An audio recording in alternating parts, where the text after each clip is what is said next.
ever get that sinking feeling? Right. And no, I don't mean the I left the iron on kind of sinking feeling. Right. I mean the one where you walk into your basement and it smells a bit like a Swamp Monster's gym socks. Yeah. Turns out water damage Yeah. is a lot sneakier than we think. We're talking billions in damage every year just from that sneaky water. Wow.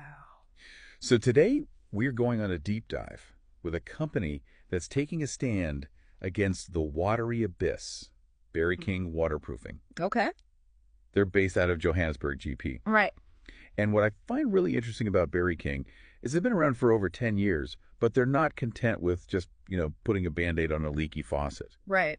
They call their approach scientific and engineered. Hmm. And they actually claim to be the only company in Africa doing waterproofing this way. That's a big claim. It is a big claim. So looking at their website, they've got it all laid out. Yeah. Services, products, the About Us page. Yeah, the whole 9 yards. They really do. Yeah.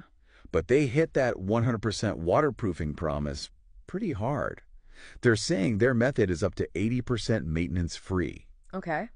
And they do mention normal wear and tear. Right. But that's a bold claim. It is. It definitely makes you wonder, what exactly does scientific and engineered even mean when it comes to waterproofing? Are they like running lab tests on every single leak they find? Right. Maybe they've got a waterproof algorithm. That's what I'm thinking. I don't know. But jokes aside, Yeah. they do seem really laser focused on this rising damp thing. They even have a whole section on their website just dedicated to rising damp. Yeah. And, most people, I think, don't even really think about rising damp until they've got, like, mushrooms growing out of their walls. Yeah, you're right, until it's too late. Exactly. And even then, they might not even connect it to, like the bigger picture.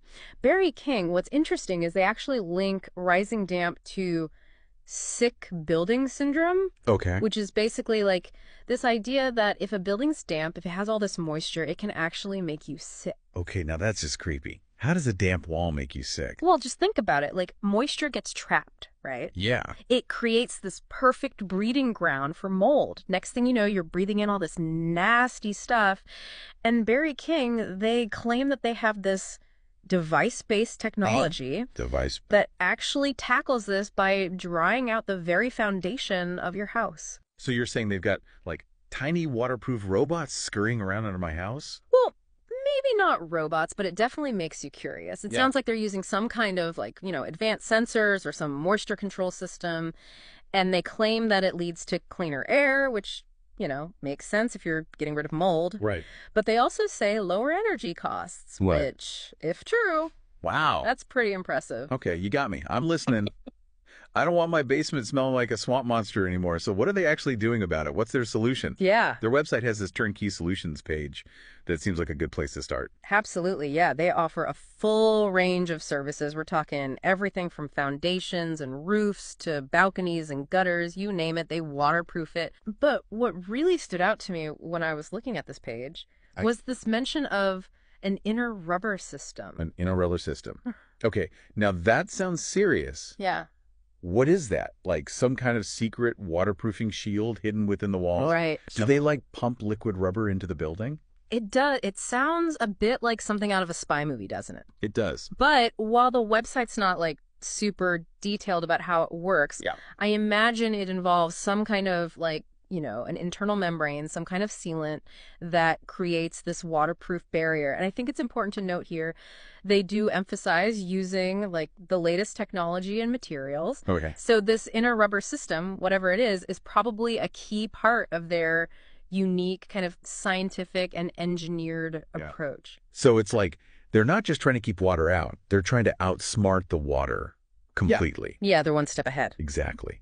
And speaking of strategy, their About Us section on their website, you kind of get a sense of their company culture. Oh, definitely. And they really seem to be dedicated to making sure their clients are happy. They want to give them that, like, hassle-free experience. Yeah, for sure. And you can really sense that in the language they use, but they also get real about how, actually achieving long-lasting waterproofing. Right. It really depends on the client avoiding what they call cheap and nasty processes. Cheap and nasty. What does that even mean? What are they talking about? It's interesting, right? Yeah. Because it suggests that they're not afraid to call out like the subpar practices that are happening in the industry, even if it means, potentially losing a client who just wants the quickest, cheapest fix. Interesting. They're committed to doing things their way. Yeah. Even if it's not always, the easiest or the most conventional route. Almost like they're saying, listen, we are the waterproofing purists. Yes. And we are not backing down. Exactly. And that commitment to their principles, that's definitely something to consider. But it also begs the question, what are these cheap and nasty alternatives that they're so adamant about people avoiding? And how do those practices relate to, even their system not being 100% perfect, that 20% that they can't prevent?